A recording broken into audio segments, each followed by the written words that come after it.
Shalom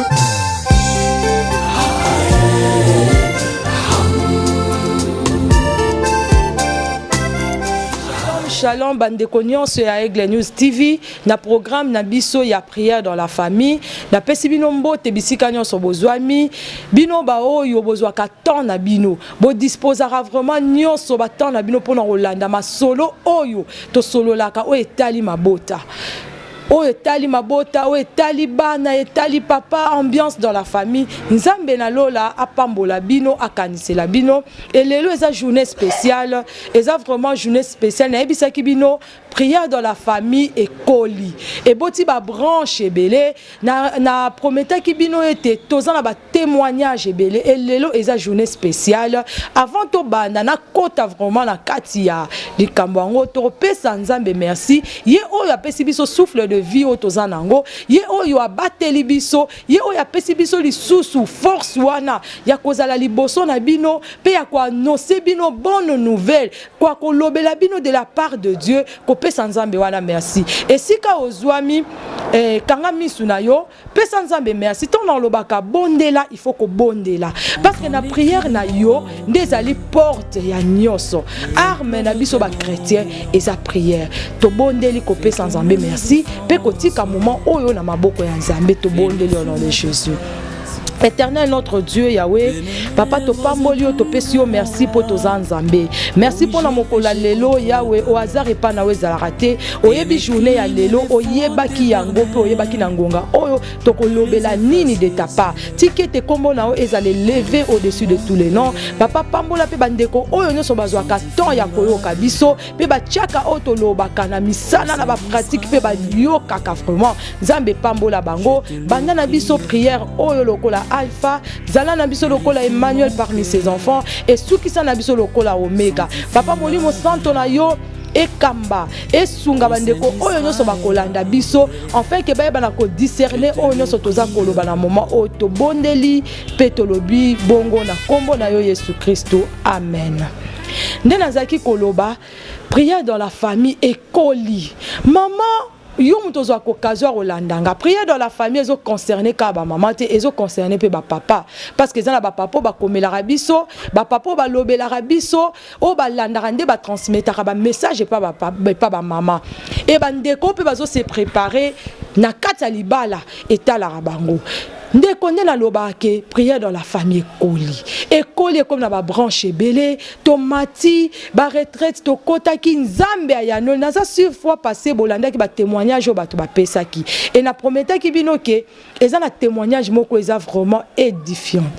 Donc toza na maman na biso maman Annick nde na lobaki lelo eza journée spéciale eza maman Nicole te nde na zalia eza maman Annick azana biso na Suède awa ye oyo nde azali invité na biso spécial na mukola lelo maman na biso zena ba problème ebele na okota vraiment la détail te mais nazolinga bolanda azena ba problème ebele na libala na ye et mobali na ye soki ba déception ebele na mobali na ye et maman na biso déception tellement que le cas qui est mingi akota ki na monde ya milangwa akota ki na makambu ebele ya malamu te na kolobe ebele te bokolanda ndenge na lobaka toujours na 1 Samuel esika oto solo le masolo ebele o etali Anne na yebisaki bino ete tozala basi o tozotonga tozala basi o toloba mingi te mama so loba mingi banda ko senga Nzambe akanga yo munoko oloba lisu mingi te okoma ko yoka mingi de la part de Dieu na yebisaki bino ke Anne azaki na ba problème ebele Anne azaki ko bota te biso so toyebi ke moi si so okoti na libalo zo bota te muto olingo azato za sous sans valeur même Bible zo na biso Jésus azaki kolekana amonaki nzete oyo ezaki na période nango na temps nango il fallait bota mbuma et nzete wana ezaki na mbuma te Jésus alakelaki nzete wana mabe alakelaki yango mabe et maman na biso Anne Azaki na ba problème ya kobota. Donc azana kati ya libala mazo bota fruit ya bolingo te. Et maman tonda ki na problème. Maman tonda ki na pasi. Et maman na biso Anne, sœur na biso Anne, eloko nini asalaki. On a lobaka chaque fois. Ana kenda ki libanda te. Ana kende ko luka ba parent te. Ana kende ko luka ba parent te. Ana kende ko luka ba famille te po ba famille ba vanda ba loba likambu na ye. Maman na lobaka chaque fois. Yo oyo ozala problème ke na libala na au quartier mobimbe yebike mobala pesa ki ombongo téléphone te. Yo oyo ozala ko soigner mukie na mobali parce que pesi yo mbongo kabelo te ba mama obimi libanda quartier mobimba famille mobimba il faut ba yeba mais ana kene na temple akene ko lela akene ko sopa motema na ye alobi papa nazana poso sala e ba sacrificateur ba konzi ba ye ba moni mwasa na lokola melaki masanga batuni mwasi ti mukolo nini oko demeurer oko umela toujours na kati ya milangwa e ana loba ki na langwe te na meli pe masanga te na eko sopa motema nanga e malobo oyo e tuti sakanga maloba oyo e tushaka ngai abina langwe te endeko na biso pe Anik otoko yoka lelo akobete la biso li solo na ye ako témoigner ndenge ye pe à partir ya masolo oyo à partir ya prière dans la famille to pesa ki exemple oyo na lobeli bino sikoyo akenda ki pe ko sopa motema na ye pa mo oyo akela ye akenda ki pe na temple et longo na prière dans la famille ya Aigle News TV akota ki toujours na kata mabondeli to ko landa biso nyonso elongo na bino nini oyo nzambe asalela ki ye nini oyo azui à travers maloba ya nzambe à travers ba prière otozaki ko sala awa na prière dans la famille na ba retraite otokota ki nini oyo nzambe asalela ki na tikeli bino temps bolanda ye kozala distraité zwa vraiment temps na yo Olanda ndeko na biso tina suka peut-être on se retrouver na moko ya likambo oyo ndeko na biso akoloba na kati okoluka pe osalela yango po changer lobi et natikeli bino temps tolanda biso nyonso papa Freddy la biso maman tolanda ye biso nyonso na bokebi nyonso. Merci, merci, merci. Je bénis le Seigneur, je bénis Dieu pour la grâce qui m'accorde de me retrouver les lots liboso na miso na bino. Je vais essayer un peu de m'exprimer en français et puis mélanger un peu en lingala. Donc je dis d'abord merci à Dieu, car la Bible nous dit que c'est lui qui est le maître des temps et des circonstances. Et je remercie aussi à Aigle News TV qui a permis qu'aujourd'hui que je sois devant vous afin de témoigner pour la gloire de Dieu. Si ce soir ou ce matin, ça dépendra de l'heure à laquelle vous me suivez, je suis là cet après-midi pour témoigner pour la gloire de Jésus-Christ. Je veux me présenter pour ceux qui ne me connaissent pas. Je réponds au nom de la sœur Annick. Je suis mariée, mère de 5 enfants et je suis résidente en Suède et précisément à Catrinholm. Donc je suis ivoirienne, me mariée à un Congolais. Donc ce qui fera que je vais m'exprimer en français, mais je vais essayer, je vais mélanger en fait parce que je parle aussi le lingala, donc je vais un peu parler puisque je suis plus dans la communauté congolaise. Donc j'aimerais vraiment que ce message ezala vraiment à écouter la manda kwa batunyo surtout que mutunyo surtout ayo kango pour nzambe azalokumu. Donc si je suis là, ce n'est pas pour parler de moi, mais c'est pour parler de Christ. Et bien avant, j'aimerais que nous puissions inviter la présence de Christ en ce lieu, afin que Nzambe ait le contrôle dans le moment oyo. Donc je demande que ici que Ozali, je vais prier dans le nom de Jésus. Père, je te bénis car tu es le maître de temps de circonstances. La Bible nous dit que c'est poussé par l'esprit que les hommes ont parlé de ta part. Seigneur, ce soir, je viens au devant de ton peuple afin de témoigner pour la gloire de ton Saint-Nom. Laisse que ta présence, Seigneur, soit en ce lieu. Tika que maloba nyon surtout on a loba ezala oyangaite. longo la nuance surtout où est charnel et laisse que l'esprit parle en ce lieu, que ton esprit puisse parler en moi afin que toute âme et tout corps qui écouteront, Seigneur, ces témoignages puissent toucher par ta présence et ton esprit. Merci parce que tu prends le contrôle de ce moment, que toutes choses soient pour la seule gloire de ton nom Jésus-Christ.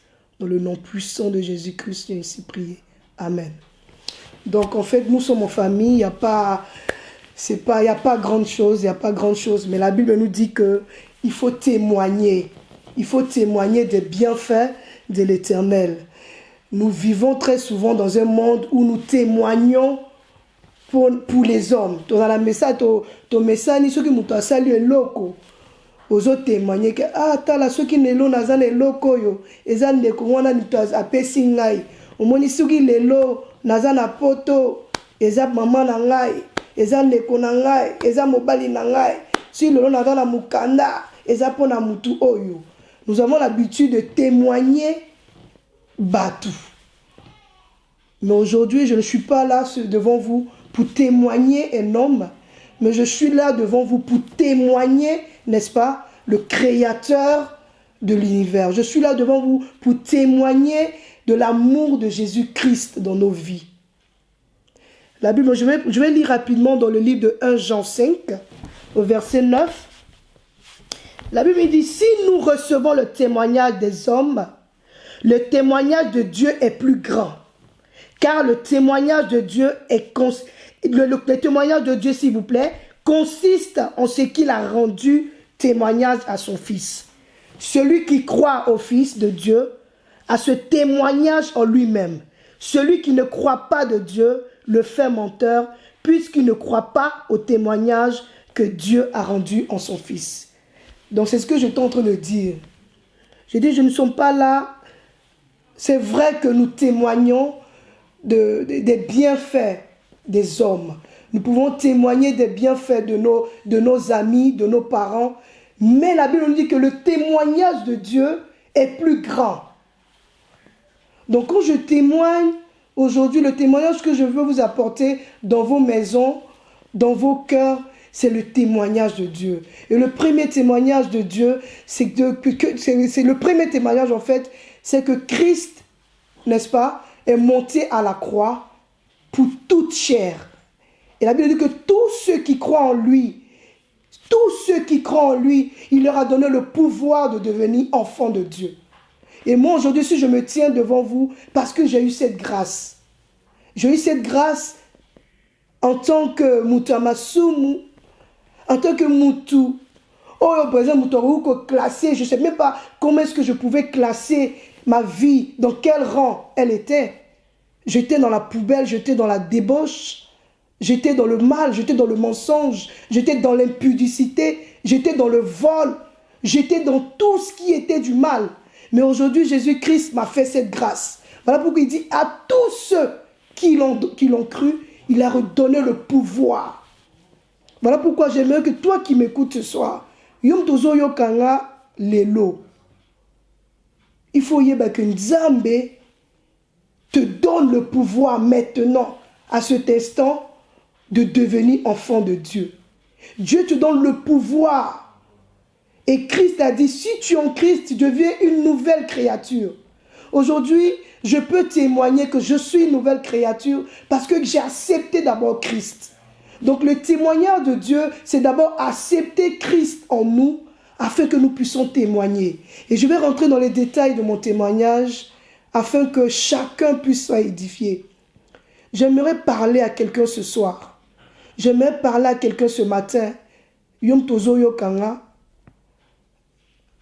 Ozana Poto, Ozana Mukanda, Ozana Mobali, Ozana Musala, Ozana Mutuka, Ozana Ndaku.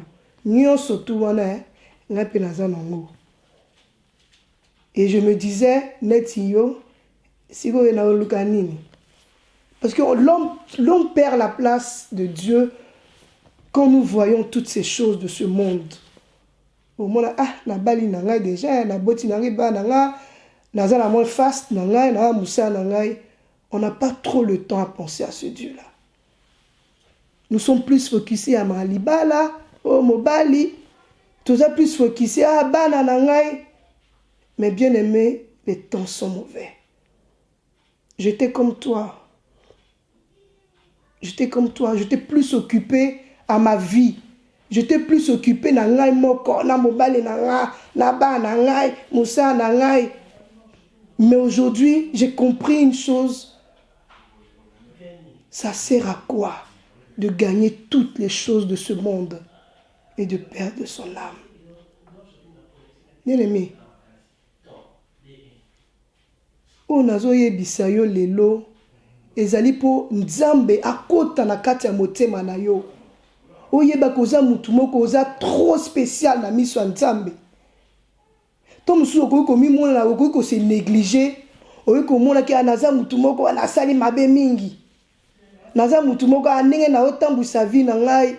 En tout cas nzambe akoki kosala nga grâce te.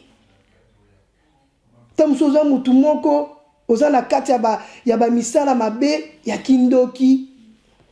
Tamusu oza mutu moko oza na kati ya oza mutu moko naloba nini. Donc tu te trouves dans une position où tu te dis que est-ce que vraiment ngai? Est-ce que vraiment ngai? Nzambe vraiment koko za na posa la mutu neti ngai. Oui, Nzambe a besoin de mutu exactement neti yo.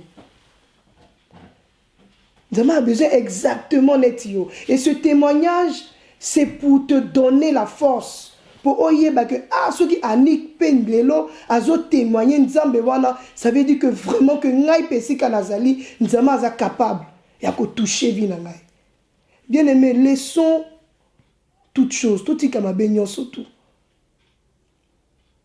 Moi, j'ai été lié pendant plus de 8 ans, je peux dire plus de 9 ans, même 10 ans, si je vais encore plus loin, 10 ans où j'ai été lié. Donc, pas possible. Donc, maintenant, na mutu bakangi, maintenant mutu makolo, maboko, nzoto, nyon surtout, donc kangami. Mais aux hommes, comme si aux autres, mais batu balé pour moi, ani kazana bien.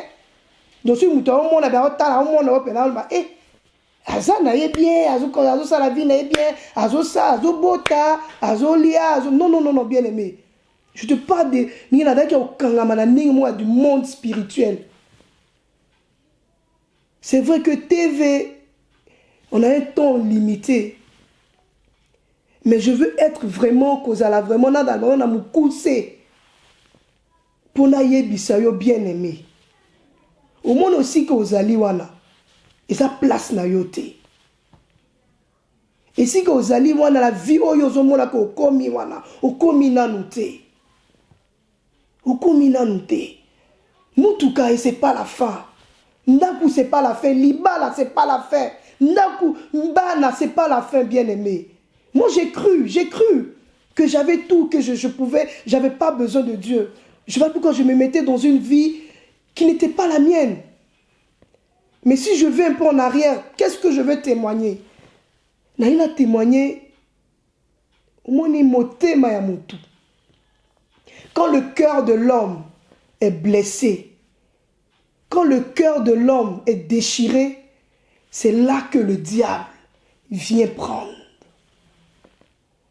Moi, je suis rentré dans la perdition quand mon cœur a été touché. Quand mon cœur a été touché. Pour Nabatu Obayebinga en Suède, j'étais déjà enfant de Dieu. J'avais déjà accepté Christ. J'avais déjà marché avec Christ. J'avais été déjà baptisé d'eau et de l'esprit. Mais c'est arrivé que le diable a atteindre moté manangai. Bien aimé, tant sous la situation oyo zali, so moniko tiki nzambe, otiki makamako sambela, okomi na ba vie mususu ya désordre. Et ça parce que opona ki yangote, mais parce que moté manayo et comment qui touché. C'est ça le diable. Le diable sait ce qu'il faut toucher pour nous arracher la bénédiction de Dieu, pour nous arracher de la face de Dieu.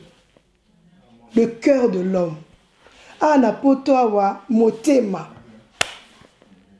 Tokomi ko bela na mitema. toza bana mikie, toza ba jeune, motema. Tokomi kobela ba tension. Parce que le cœur de l'homme est touché. Et quand le cœur de l'homme est touché, ça c'est toute la vie. Parce que le cœur de l'homme, c'est là même que la personne Yamutu et Fandaka, la motema. Et comme je vous avais dit, je priais. J'avais déjà reçu Christ avant que Nabal. Avant que Nabal Nazaki déjà chrétienne, j'étais une nouvelle chrétienne. J'avais déjà accepté Christ. Et je marchais avec le Seigneur. Et tout d'un coup, le diable est venu voler, n'est-ce pas? Il est venu voler d'abord ma joie. Parce que la première chose que le diable a ça là, t'as dans la vie à mon tour. Azo longolo dans le sengo. Azo longolo kimia. Pour aller que ça longolo en sengo, à longolo kimia, il t'arrache maintenant une certaine assurance. Si comme tu as commis perdu. Parce que si on a dans Zambété, donc tu n'as aucune assurance, bien aimé. C'était ça.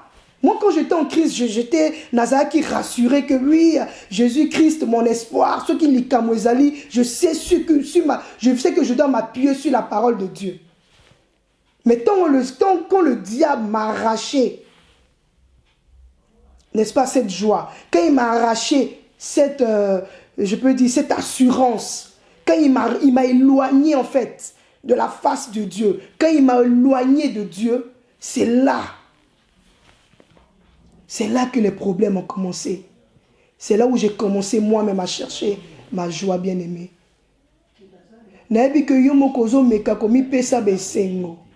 Tu essayes de te créer un bonheur bien-aimé. Tu essayes parce que moutounion surtout na mokili adana posa azala bien. Ozala posa obala, ozala posa ozala mobali na yo bofana na foyer, ozala bien mututu azala ba posa wana. Mais problème ezali ton ozo sala ngo ozo tambola ngo na nani ozo sala ba shongo na nani.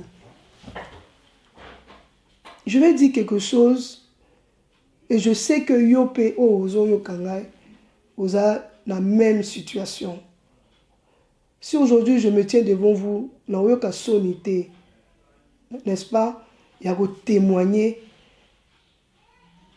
parce que je veux que Jésus-Christ prenne gloire en ce témoignage. Je veux que tous ceux ou toutes celles où la situation net yangai va se retrouver que oui, il y a solo nzambe azali nzambe.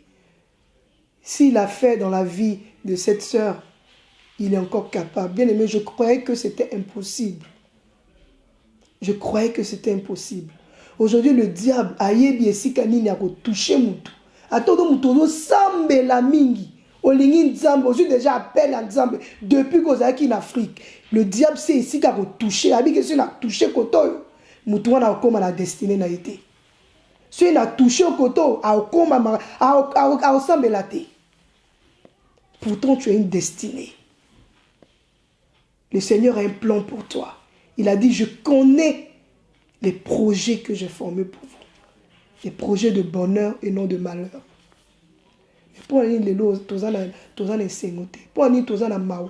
Pourquoi nous sommes dans la tristesse? Pourquoi nous sommes toujours dans le mal? Parce que Libala, aujourd'hui, tout le monde, c'est vrai, le mariage, c'est un refuge où Nzambe Yemoko a créé qui, depuis le commencement, a Adam et Ève, pour que l'homme puisse se réjouir pour la rejoindre Sengo. Mais là, Libala est comme Sengote. Libala est comme Sika. Oh, et là, on doit ça, mais on a aucun ensemble, mais on n'a pas molangala. Libala est comme Sika. Oh, diable, comme il est utilisé pour la colonne. On a dit ce premier Nzambe. Et moi, c'était mon cas. J'ai été mariée et j'ai eu 3 enfants dans mon premier mariage. Et c'est dans ce mariage-là que le diable m'a enlevé de la face de Dieu. Parce qu'il a dit que moi, il y a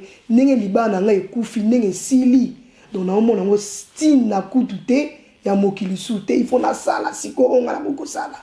parce que na pesa ki nyonso tout tu mi pesa ka nyonso tout moi to linga ou meto mobala avo ya pembe na yo o pesa ka nyonso po lingi to mi pesa mais na nyonso da motema na nyonso yango se ba beti o pou au monika vie esuki.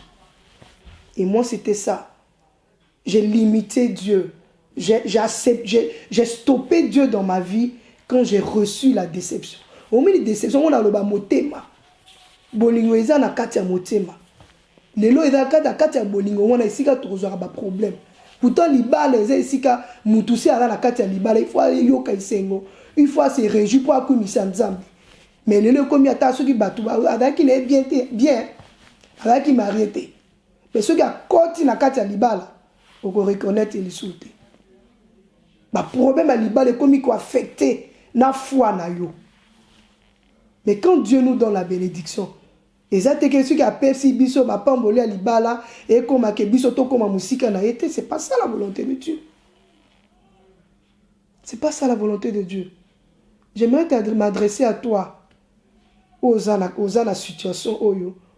O linga ki mobali ou bien o linga ki mwasi na yo a décevoir yo. Bokabwani okomi kosala vie na yo yo moko okomi kotambusa vie na yo na ndenge moko et tu dis que tu es déçu pour Nzambe assista kiyote pour na nini omituni ba question ebele o sûrement au monika Nzambe a répondre à sali oyo linga ki esalama esalami bongote oponi nzela na mususu ozala ki sœur optiquement ma prière, optiquement ma pasteur, tu as perdu tout espoir.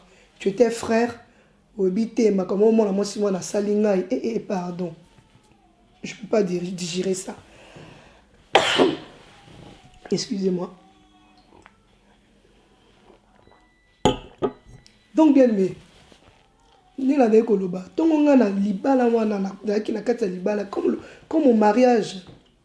Et c'est quand ça s'est détruit, quand il y a eu la séparation, j'ai eu un grand coup. J'ai eu vraiment un grand coup. Oh, je n'arrivais même pas. En tout cas, on a voulu qu'on maîtrisait en côté. On a voulu qu'on supportait en côté. Et à partir de cet instant-là, la coma qui n'a vu mon sous. La coma qui... vous savez, ceux qui m'ont déçu, Azad, dans le banini, donc on a perdu. Au monde, et nous sommes dans la salita, on a footing. Et c'est là. Et c'est là que j'ai commencé à vivre la vie à débauche. Na komi ko tambola na manzela moko ngai on a qui vraiment mutu une femme mariée, une femme posée, mère des enfants. Mais ton amoni libala ma comment essaye na libala né la ba mutu est craqué. Donc on a craqué penza. La craqué la komi ko sa buzoba. La komiko saba n'importe quoi. La komiko tambo la manzela ya ma bé bien aimé. Et ça m'a fait mal. Ça m'a fait mal que pour la nini nga daki na libana ngai oh daki boye pour la nini et lo ni na sali. Tu okomi tout na ba question ebele okoza réponse te. Okoza réponse te na bandi. Et lo ba liboso na nous on dia pena pesi ke koma ki et l'eau qu'on a ben ma casse après libala. J'étais tellement dans la déception, tellement dans l'angoisse que na komi pesa na masanga. Donc ce il a mené ma sangate. Donc on a comme si naza bien été. Donc pour naza bien. Donc il faut na mela. Na manière que mela na no ba bière, na manière que mela bière c'est dans tout le monde a ko mela masangate mais malama on a sauté. On est comme la 20. On a 20 pesants. Et ça est noté. Oh bien, on a comme un pourcentage. 7%, 7%. Il faut 10%. Pour le bateau, arboga. Donc il faut un méli pourcentage et belé. On est là qui c'est bon. Mais c'est bon, on est d'accord pour un moment. Sur la mouki. Pas si. Non mais bien goûter ça goûter l'eau téléphone là ça goûte là bala ko mela ka whisky on meni whisky ma vodka donc luka oh sprit rien sprit donc on mela on mona que non il faut mela kaka Pour ceux au méli, au monde, à ceux qui ont commis bien. Bien aimé, ils ont un ôté. Ils ont un ôté. Diabazo kosa yo, bien aimé. Parce que dans tout ça, tu n'auras pas la paix. Je cherchais cette paix-là. Je recherchais ce réconfort-là. Mais na luka on bena kena na kene bo ambiance kene bo sika no so ke bonga no so ta na bossa na kena kei on a kene boa on a kene Paris na kene Italie na kene Belgique na sala no so na ko sala juste qu'est-ce qu'on cherche dans tout ça pour luka moi qui moko o yoka o luka conforme moko o za la bien mo za bien te sans Jésus-Christ bien-aimé il n'y a pas la vie. Sans Christ, il n'y a pas la vie, bien-aimé. Quel que soit quel que soit bien-aimé, oroyoka kimiante. Oroyoka kimiante. Okazaka sur la sali bon na yo qui bien, mais tu es en train de détruire ton corps. Puis nous avons qu'on se détruit mon corps. Pendant que na sala ngobo pona yoka moins bien, mais na ko baki sali sous na passé. Donc ça dit bon se retrouver seul, yo moko yebi. O ça bon après se retrouver yo moko seul, o mona na sali bon poani. Bien aimé na bi que so komi boye. Eza pona yo moko te. Ezali likamu moko boye. Et koti na vie na yo. Yango tiki nzela nzambe. Problème moko boye et yé na vie na yo déception moko boye et koti na vie na yo yango wana mtememi yo okoma na ma vie wana. Mais bien aimé, Jésus-Christ est là pour toi. Jésus-Christ est là pour toi. Biso nous se doute au sali ambiance. Ambiance, nani a sali ambiance. Na muto alinga ambiance netinga na habité. Donc, à côté de ma vie, il faut ambiance chaque jour. Il faut na mela, il faut na bina, na salaboué, pour na mona que vie en gros. Mais c'est pas ça, bien aimé. La vie sans Jésus-Christ, ezali kukufa. Quand tu vis et que tu n'as pas Christ, tu es dans la mort, bien aimé. Ata yo ici que vous allez au monde que yo ozabi on a la kimia, ozi libala, mais bien aimé, la vérité, hein. So ozo tia nzambe te na kati ya libana yo na kati ya ndaku na yo te omwe ndenge ana poto ndenge to kamola ndenge to mesani ba divorce yiba ko oza na liste la prochaine quel que soit bolingo o mobali na yo akoki kozango po na yo quel que soit bolingo o yo poza na ngo quel que soit kitoko na yo quel que soit kitoko ya mobali na yo soki boza na nzambe te si vous mettez pas Christ dans votre vie, vous êtes dans la mort, bien-aimé. Tomi kosate. Poto, s'il te plaît. Poto, et kosabisote. Tant que vous vivez déjà ma camogoboé, moza l'esprit de discernement pour comprendre que oh eloko mo yeso salama, okomi komona ngo habitude, au moins normal. Neti ngai mo manade komona ma musu na kuna ngai, donc jamais azo interpeller ngai. Mais tellement que nazaki la distraction, tellement que nazaki na prière tellement que nazaki ko sambela te, dans la blanc mususu o eza normal te, komi komona ngo normal. Donc yo ndo ba komona ngo maladie, okomi komona ngo malade, ba kino ba belaka okokufa. Au moins aussi ka baninga ba okene ba ozwa yo ozwa raté. Si okei ka problème. Depuis au continent na libala ozobota te. Donc fandi mo ozomona eza elorote. Et là, normal. Depuis qu'il y a un poteau à vino, donc des actes à n'engue zawana. Donc, on peut ça normal. Pour dire ma message que na, ils ont monté.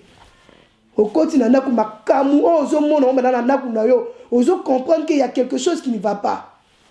Mais ozo mono est normal. Oh Lukanzambete. Bien aimé, cherchons l'Éternel pendant qu'il est temps. Cherchons l'Éternel pendant qu'il est temps. Nabi que tant musu yoka ki déjà ba maté ebele oyebi ba pasteur oyebi ba témoignage ba ebele ba balinga mutu aloba o nazala ki ndoki nazala ko bom na naya ko boma mutu na tiki ko boma. Bien aimé, tout péché est péché. Tout péché est péché.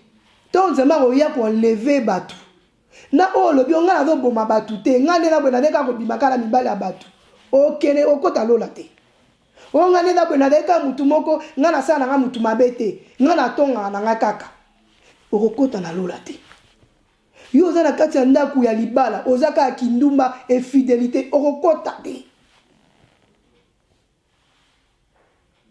Il est temps que nous recherchons l'Éternel bien-aimé.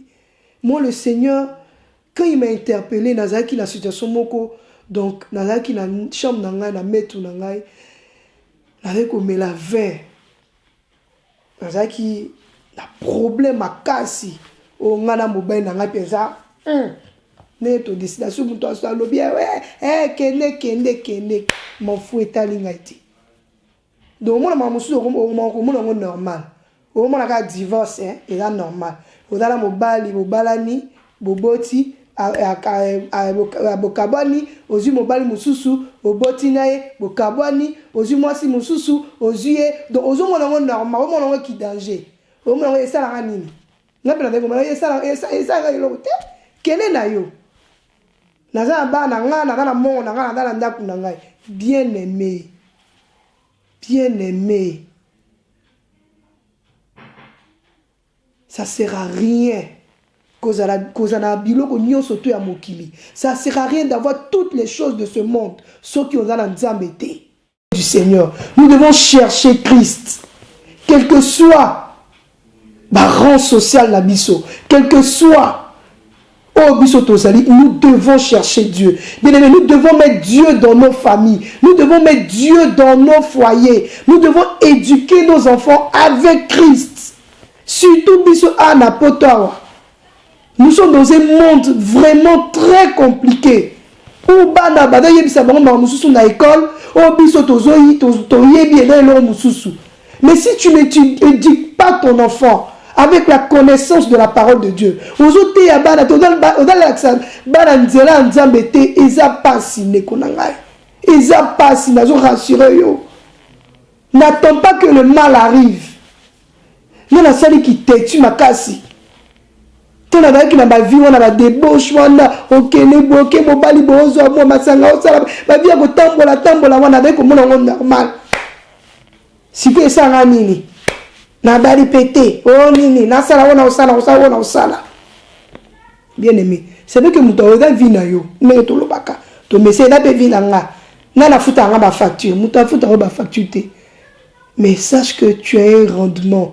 Nous rendrons compte tous là où nous a créé Dieu t'a créé à son image pour que tu lui rendes gloire, pour que tu lui rendes grâce. Au moins nous avons bota bébé sur ma bota bana biso. Ozo bota moi na po yeba ke ane la boti moi na a koma mutu boye na société, azala boye ça la fierté na ngai, asalisa ngai, c'est ce que Dieu attend de nous. Zama saluté pour ça la kuzoba wanante.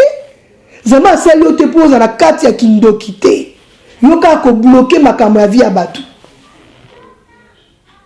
Donc yo musana yo yo bloquer kaka. Yo musana yo ko boma kaka. Bien aimé, Jésus-Christ est là pour toi. L'apôtre Paul a la même position wana. Mais quand il a rencontré Jésus-Christ, bien aimé, tant on a coûté un anzame na qui na quitté. Bien vin, la mêlée maintenant 3 litres de vin. N'a mon carton na 6 euros pena. Comment qui prend verre na suka na fini. Pendant na avec comme la vin, na binisa na sachet au pot, la 6 euros nyoso tout. Et si là. Donc meli on monika soki na meli. Wana na yoka ozo ko diable zo kosa yo ndikona ngai. Le diable il te ment. Tu ne trouveras jamais la paix dans la boisson. Et dis, je veux te dire une chose. Et tant que je remonte, l'ibala, ils ont assurance te. L'ibala, ils ont nini ya pour que la lola te. Pour tout le monde, tu vas bala ni le lobby mobile kei. Tout candidaté, ensuite, nous avons atterri déjà à un certain stade, un certain niveau de vie. Ben ça, on n'a pas besoin de Dieu. Non, non, non.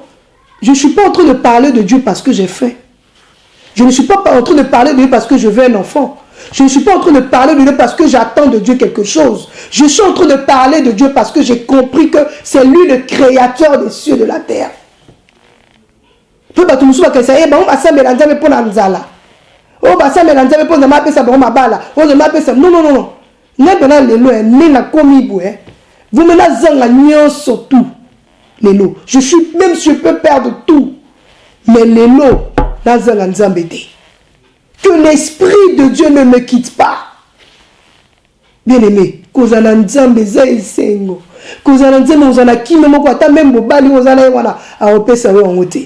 et puis si on commet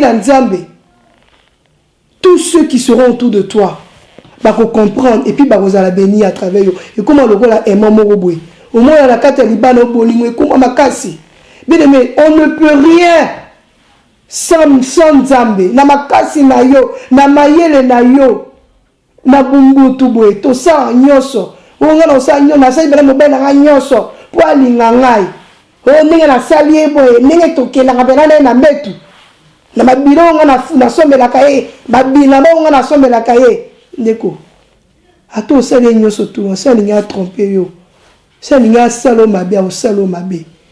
Maudit soit celui qui met sa confiance en homme. Mais heureux celui qui met sa confiance en l'Éternel. Il ne sera jamais déçu. Bien-aimé, tia vina on a ordre. Tia nzame liboso. Koti sa nzame na kati ya motema na yo. Koti sa nzame na kati ya ndaku na yo. Ici que vous montrez un vrai bonheur. Ici que vous montrez un vrai bonheur. Parce que nous sommes en tant que moutou pour nous en kimia. Et ils ont la déception, la déception, maman. Au moins, batou, moutou, yo. Nous sommes en salle liée. Ma belle famille, on a salle bango. Na salle boy.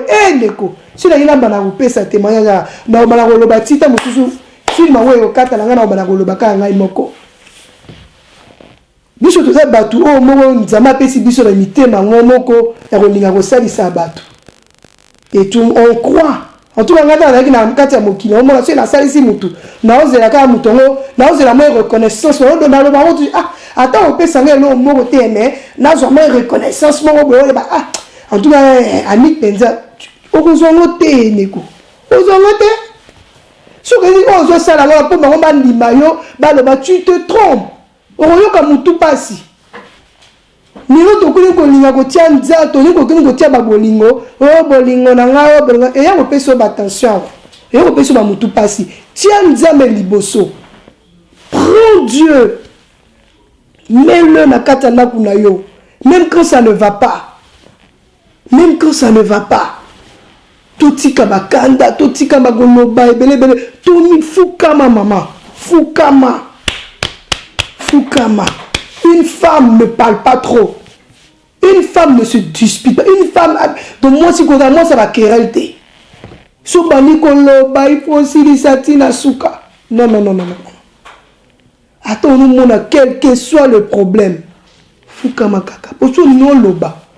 On va changer mi balle à ta sang. Surtout quand nous cherchons sans Christ. Bien-aimé, toti kamabi. Je suis là pour la loba, iloka moko.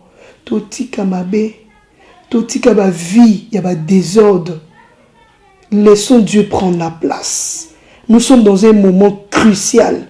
Les temps sont mauvais. Si au bini libano, au monde a n'engue battu sur bakomi ko kanga monoko. Au monde ici nous a ma masque bâti ma boko wana. Basa na nzale bakota ba expliquer bien. Nous sommes au temps crucial. Pendant que nous avons azali toluka. Tant nous sommes là, on va être sur l'église ezali hein.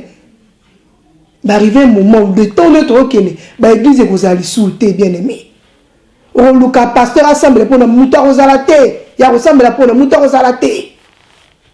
Il n'aura plus personne, il n'aura plus d'église. Il n'aura même pas les serviteurs. Ba chante, ba tu ba rozalate, rozala yo moko enfermé na bana yo.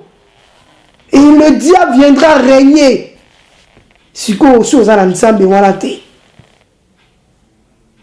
bien aimé, si tu n'as pas encore accepté Christ, si tu n'as pas encore accepté Christ, bien aimé, fais comme moi.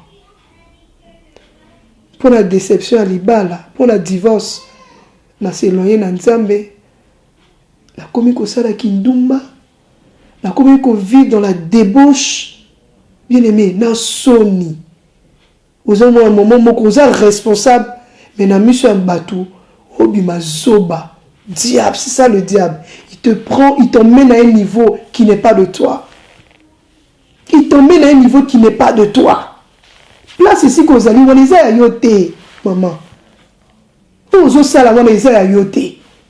Et puis, vous se préparer au ça la divorce. Il y a pas qu'ils a plein de c'est le diable qui veut t'emmener ça dans la débauche. Au monde, na rosa, eh, bah, si monsieur kutu bakabani, azu mobilité, azu rosa, na robala, na orem, non, ne konangai. Tout le kantambe. Non, le surtout.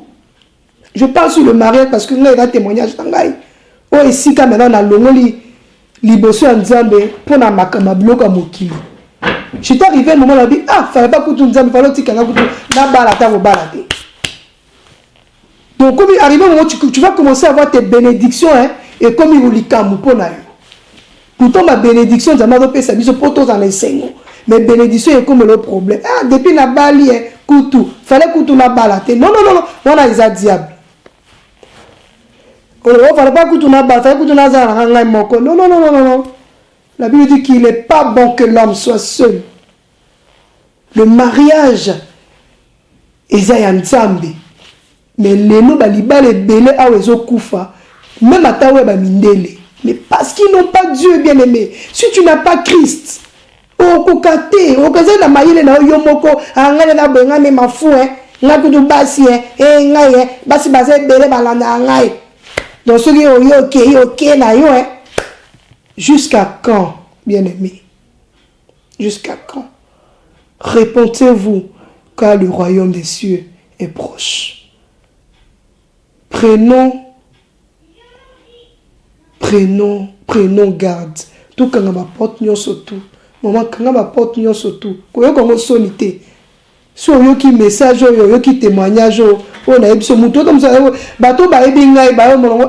Mais ni comme vous assure que otiki pour moi la ligne qui mokili trop la ligne ba bloka mokili trop. J'aimais trop ces choses, j'aimais trop l'ambiance. La musique, c'est là que je nomme la suite. Mais non, je suis en train de chercher les. Mais comment on y a un temps, bien aimé, tout le monde a montré là, on dit que vous avez Mukanda. Azu Mukanda, oui, tout le monde a un passeport rouge. Mais tu vas pas un passeport rouge. Et ça, c'est un passeport rouge, mais koufi. Bien aimé, koufi. Atiki bana, atiki blogo nyon surtout. Akei, bien aimé. Quand tu as le blogo, on y a un pour au monde à quel on commis déjà. Non, bien aimé, comme un jour, koti sa nzambe na motema na yo, koti sa nzambe na kati ya ndaku na yo. Bien aimé, nous devons vraiment, ata yo lobi ozo sambela, ozo yokanga bien aimé, koti sa ya solo nzambe wana ndaku na yo. Omeso muta koti sa mutu na ndaku na ye, koti sa nzambe, kosuki sa nzambe na couloir te. Quand tu reçois un invité, tu le reçois dans ton salon, n'est-ce pas? Mais quand je dis dans ton salon, c'est le centre de la maison. Donc toi, on va recevoir Nzambe, centre ya motema na yo, que Dieu soit la base de ta vie. Bien aimé, tu vas témoigner. Je connais les projets que j'ai formés sur vous. Des projets de bonheur et non de malheur. Tu seras à la tête et jamais à la queue. Nous sommes nous avons la possibilité et à vos anneaux. Donc en bref, Ezebele n'a pas si vraiment merci Nzambe ou à permettre parce que j'avais envie de partager cela. J'avais envie koye bisa yo oza na kati ya problème ya masanga ozo koka kotika ngote. Ozo na kati ya kindumba ozo koka kotika ngote. Ozo mona ngo que non que ah ezavino ndeko na ngai s'il te plaît ma soeur. S'il te plaît. S'il te plaît, Jésus-Christ tend la main. Azo tendre yo maboko. La Bible dit que nul ne sait ni l'heure ni le jour il viendra. Il viendra comme un voleur. Bien aimé, lelo bato comme kokufa, muto abela lisute. To neko kanisa takala. Il faut muto comme mukolo, comme na ba âge moko boy pour akufa. On se disait que ce sont les gens de 80, 90 ans. qui mouraient, qui sont appelés à la mort. Mais aujourd'hui, nous sommes tous exposés. Je serai vraiment très heureuse. Et puis, Dieu, il aura la joie et la fête dans les cieux. Celui qui entend la voix de l'Éternel, kondiosi motema na yo te. Kota na chambre na yo esika ozali, fukama, senga nzambe bolimi ici. Évitez, parle avec Dieu bien-aimé. Comment je ton na zongi na nzambe na ezaki ka ngai moko na nzambe na chambre. Au fukami, tu invoques au mona nzambe. Okomona ye ndiko na ngai. Okomona nzambe. Okoyoka ye akoloba na yo na motema. Accepte Jésus-Christ comme Seigneur et Sauveur. Tika nyon sauté ma distraction wana. Toute chose passera, mais la parole de Dieu ne passera pas. Merci vraiment à Aigle News TV. Merci vraiment.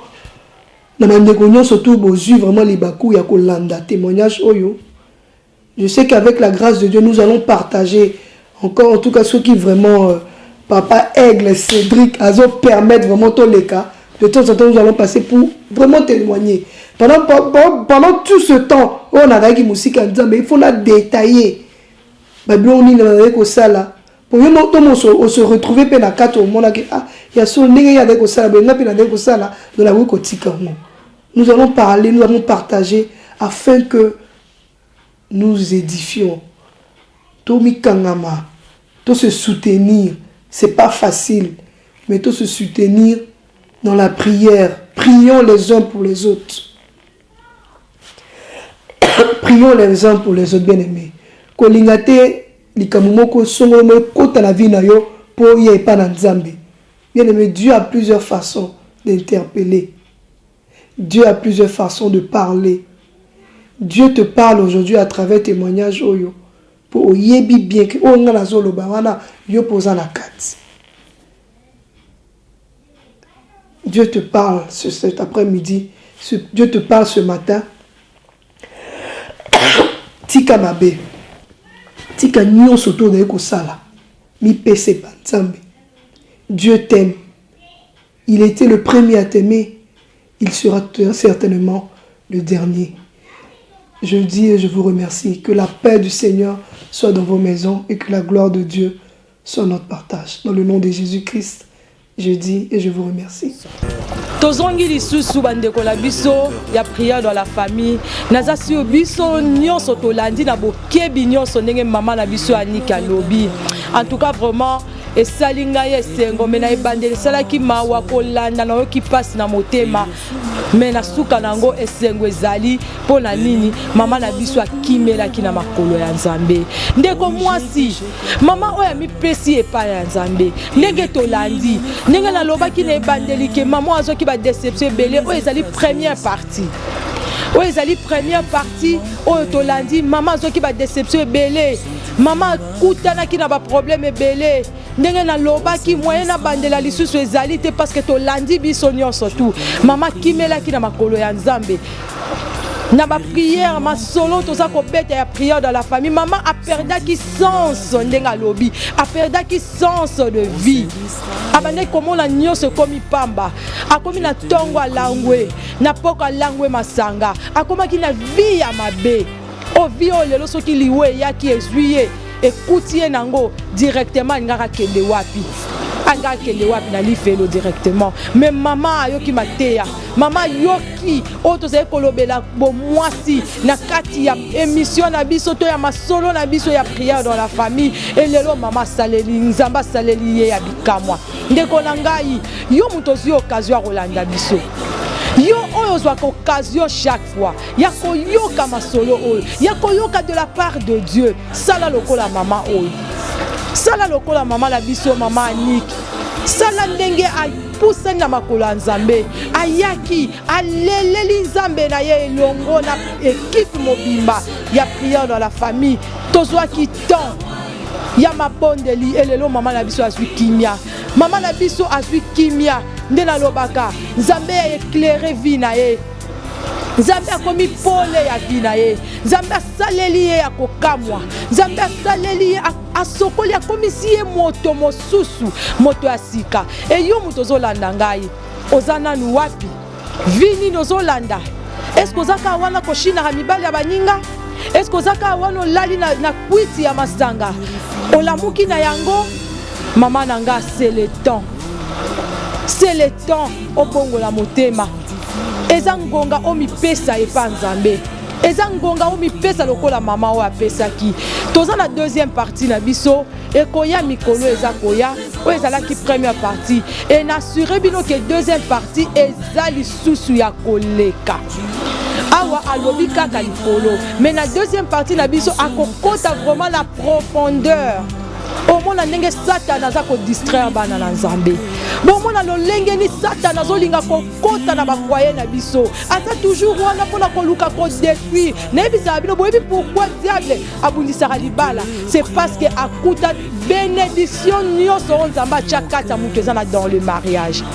Bana tolukeza na libala. Bon d'abord libala c'est l'amour. O Nzamba zolobela biso ke azangi bolingo kota bokonza likolo te. Bénédiction nyonso eza la kati ya libala.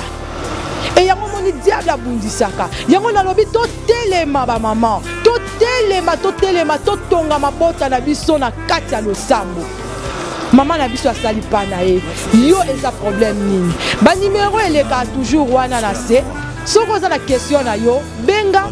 Soki oza na posa kosolola na équipe mobimba ya prière dans la famille, benga toujours tina ba message na yo, tina ba question na yo toujours na ba numéro oyeleka wana na yebisa bino équipe mobimba ezalaka wana oyelandelaka makambo wana oyetangaka ba message équipe oyo pe kotaka mabondeli ya intercession pour na ba problème na biso ezali wana comment kete tinda toko kota mabonde toko solola. Invité pe bandeko mususu ba s'abonner na Aigle News TV pour na rolanda témoignage yo vraiment toza na deuxième partie, toza na troisième partie ezali après maman la biso Anik toza susu na maman mami azape na témoignage munene toza pe na bandeko mususu o musu na bombi oyo bako parler biso toujours ndenge Nzambe asali pona bango.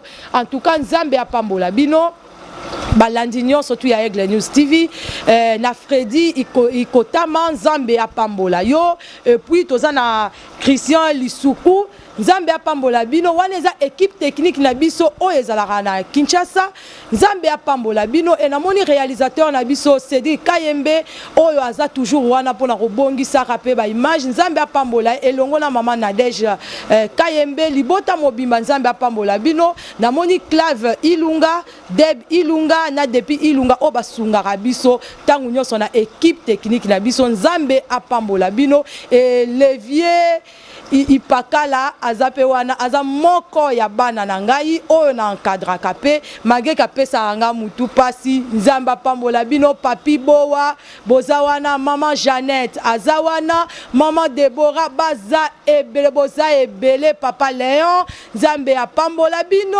en tout cas vraiment boza ebele papa Innocent et malgré koza na biso te na yebi ke Nzambe azali komona yo na mboka ya Dubai esika ozali boza vraiment tellement ebele na linga bino mingi et na yebi ke Nzambe na lola pe alinga bino mingi apambola bino na mabota na bino tomonani na prochaine partie na biso to prochaine émission na biso to kosuki saboyete to ko bondela lisuko pesa Nzambe merci po to kabwana Nzambe to pamboli yo to pesi yo merci po to Nzambe merci yo bandaki na biso moment oyo pe osuki si na biso pambola moko na moko azui tona ye ya koyoka de ta part kota na mabota na bango pambola équipe technique na biso mobimba pambola balandi nyonso ya Aigle News TV papa pambola biso pambola ba nyonso papa kota na kati ya mabota na biso enfin que biso nyonso to pesa ba vie na biso et pas na yo Nzambe po to sala biso ya minene totiki reste ya programme na biso na sena loboko na opeto bondeli bongo na kombo na Yesu Kristo amen wala to monani prochainement na tiki bino bye bye.